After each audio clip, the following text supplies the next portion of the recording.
Today we're going to discuss about laboratory experiments. So in laboratory, you know that we have two experiments, two types of estimations: qualitative and quantitative estimations. Qualitative. So if you're synthesizing some substance, so what does it contain? Whether it contain acid or does it contain a base or it contains chloride or whether it contains anion or cation, what a particular substance contains is called as qualitative.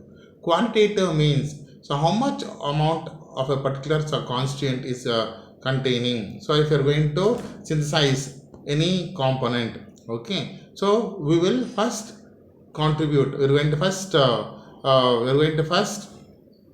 research until it contains chloride, sulfide, bromide. That is qualitative.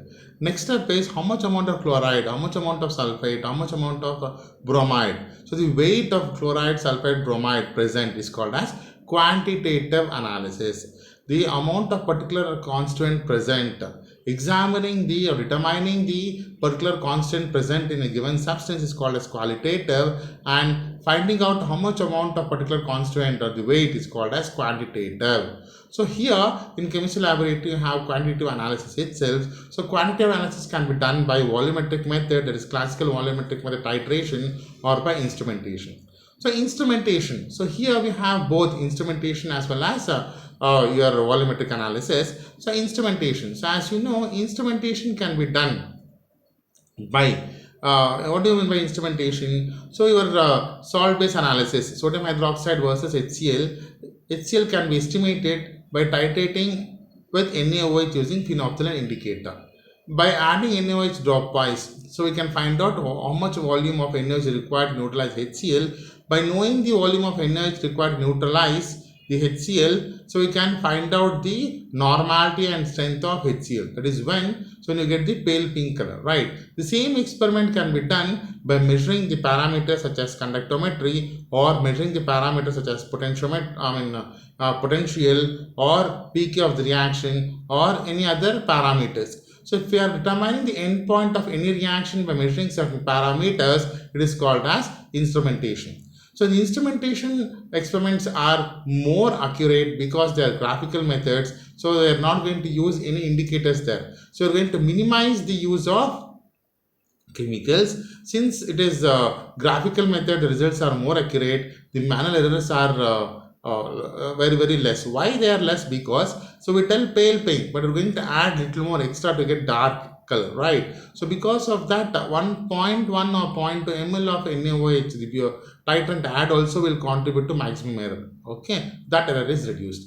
So the first part is instrumentation. In the first experiment, in that is potentiometric estimation. So let us see how to carry out this experiment. What are the principle, everything in this potentiometric estimation. So already we have discussed the principle behind potentiometric estimation. So in our fifth module, isn't it? So the determining the equivalence point of any redox reaction by measuring the potential is called as potentiometry. So in potentiometric estimation, we're going to measure the potential of redox reaction, where the potential increases gradually when you add either oxidant or reducing agent, and near the equivalence point there will be a sudden jump in the potential. When there is a sudden jump in potential, after there is a sudden jump in potential, we can take 4 or 5 readings, stop the experiment, and then plot a graph of you are going to plot a graph of change in potential versus volume of titrant added. So then you get the equivalence point. So by knowing the equivalence point, you can determine the strength or the normality present. So here let us this the basic thing for this is your Nernst equation.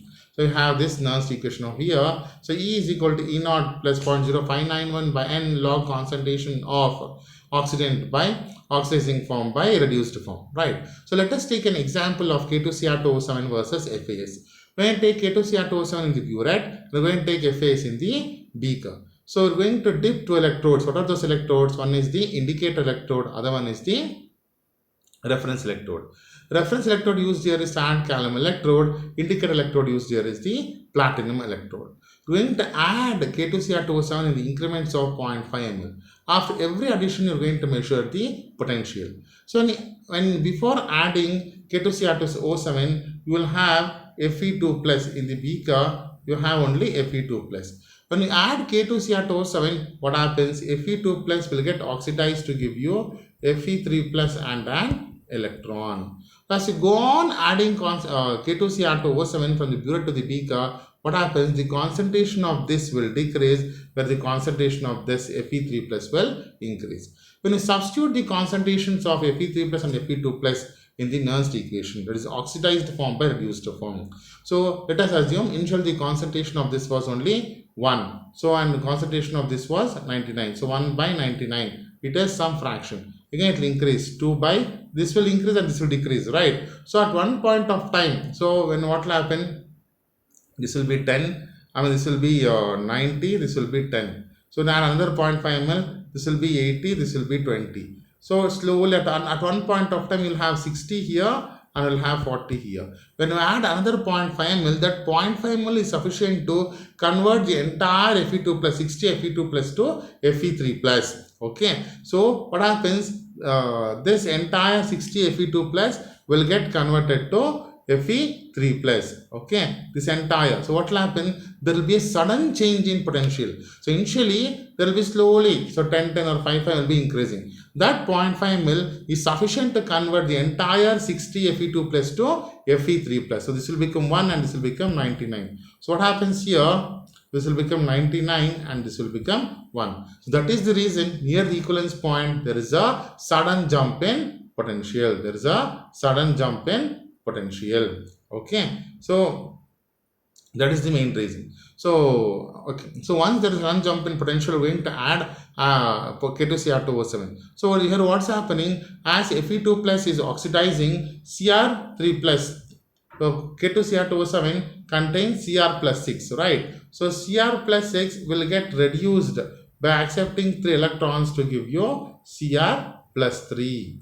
Okay. So when Fe2 plus is getting oxidized to Fe3 plus, the concentration of Cr plus 3 is also increasing. Once entire Fe2 plus is oxidized to Fe3 plus, now extra added potassium dichromate. Now extra added potassium dichromate will remain in the burette as K2Cr2O7 itself. There is no Fe2 plus to convert to Fe3 plus.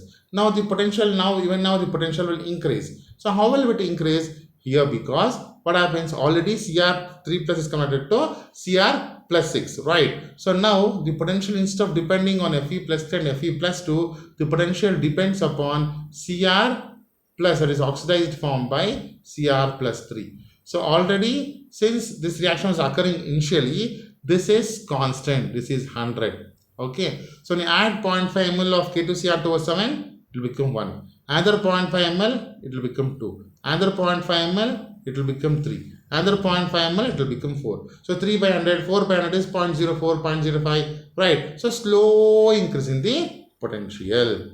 Okay. So that is how even after the Fe2 plus is converted to Fe plus 3, there is a slow increase in potential due to chromium. The platinum, potential depends upon chromium ions. That is what it is given over. You see here. Thus, after the end point, it is electrode potential of the platinum Cr plus 6 and plus 3 electrode, which is going to change. So let us see how to perform the experiment. So we are going to take in burette K2Cr2O7 in a beaker, FAS, and one test tube of dilute H2SO4. H2SO4 is added in order to prevent the air oxidation of Fe2 plus to Fe plus 3. Okay. So Fe plus 2 should get oxidized to Fe plus 3 only when you are going to add K2Cr2O7 only. We are going to dip it. We are going to add K2Cr2O7 0.5 ml wise. Okay. Once it is completed, there is a slow jump, sudden jump. Again, there is a increase. So we are going to plot. We are going to determine delta E by delta V. First differential of EMF with respect to volume. We are going to plot a graph of delta E by delta V versus volume of K2Cr2O7. We will get a graph like this. So this gives you the volume of K2Cr2O7 required to neutralize FAS. Okay. We have a just demo here. How to perform the experiment, we can have a look over here.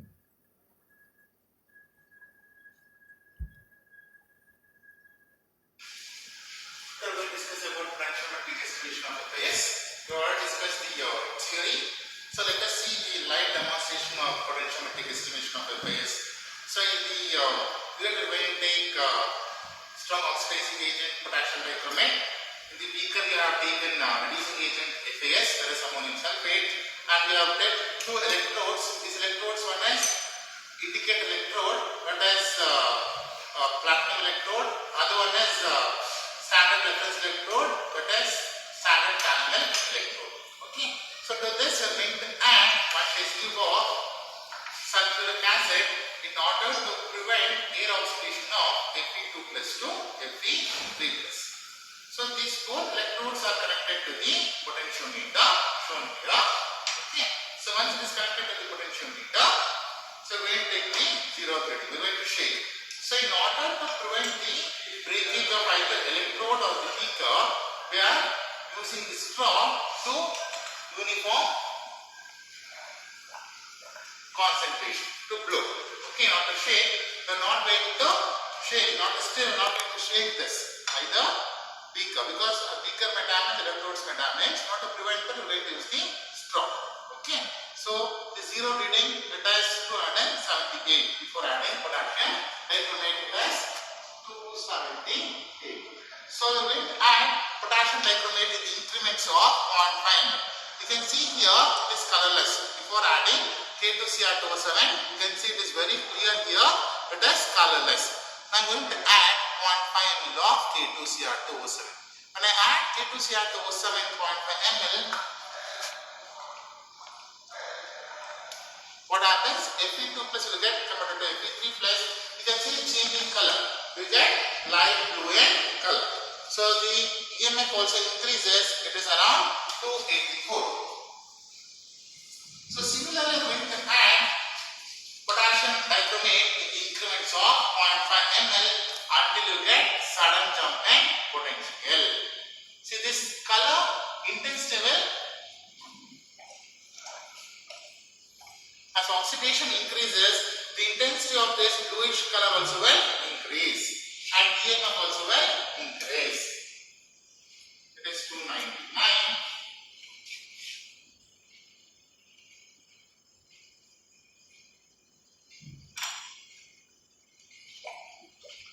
This is the demo how to perform the experiment. So I will show you how to calculate delta E by delta V, and also we are going to calculate, we are going to plot a graph. Okay, this complete experiment, how to perform the experiment.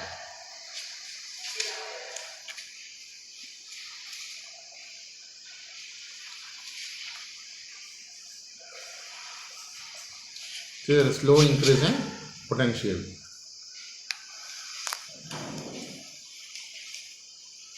It's increasing. You can see the EMF is continuously increasing. We had around 289, now it became 483, 490, so it is increasing. There is a sudden jump in potential. We saw here the light blue in color, now the color changed to green. So even now, if you have not got the jump, it implies that you have done something wrong. You are supposed to redo the experiment. Okay, so when the color changes here from bluish to greenish, you are supposed to get a sudden jump in potential. Why the sudden jump in potential? You have discussed in theory, right? The same thing, you are supposed to wait until there is a constant EMF will become constant. When EMF becomes constant, with the sudden jump in EMF, we will take another 4 more readings, stop the experiment, calculate delta E. What is delta E? Difference between this EMF and this EMF. For this, there is no delta E value. 284 minus 278 is delta E. 299 minus 284 is for this value. 3 times minus 299 comes over here. Okay. Similarly, whatever values you get over here, you write here delta E by delta. Divide these values by delta V. What is delta V? Difference in volume. So what is difference in volume? You are adding dichromate in increments of 0.5. So 0.5, 0.5, 0.5. Delta E by 0.5. It gives you delta E by delta V. So we are going to plot a graph of delta E by delta V versus volume of K2Cr2O7. Then that we get volume of K2Cr2O7 required to utilize the phase. Okay.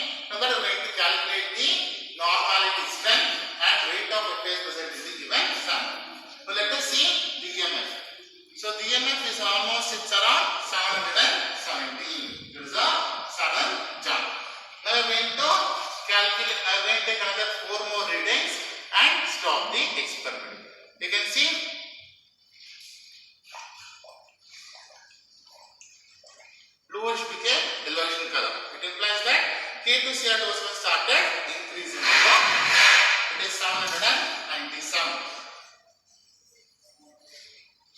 When after getting yellow color, if you have not got the jump, experiment is wrong.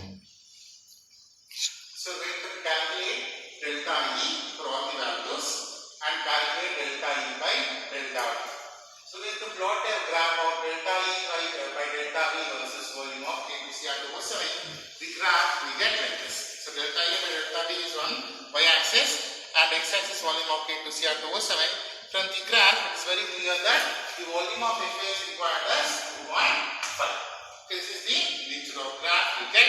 Okay. So the calculation here is, so we want normality of FAs as opposed to find out. So normality of FAs equals normality into volume of K2Cr2O7. So normality of K2Cr2O7 is 0.5 given. Volume of K2Cr2O7, we will take it from graph. From graph it is 2.5. So divided by volume of FA is 25 ml. So normality of FA is 0.05. So we are supposed to find out the FA is present in the given sample. But as weight of FA equals normality of FA into equivalent weight of FA. That is 0.05 into 392.14. That gives 19.607 gram per liter. So similarly, the volume may vary in your examination. We may give you 20 ml, we may give you 22 ml, we may give you 30 ml. But the volume of K2Cr2O7 endpoint or equivalence point will vary. But for calculation, we will take this as fixed 25 ml. Thank you. Thank you.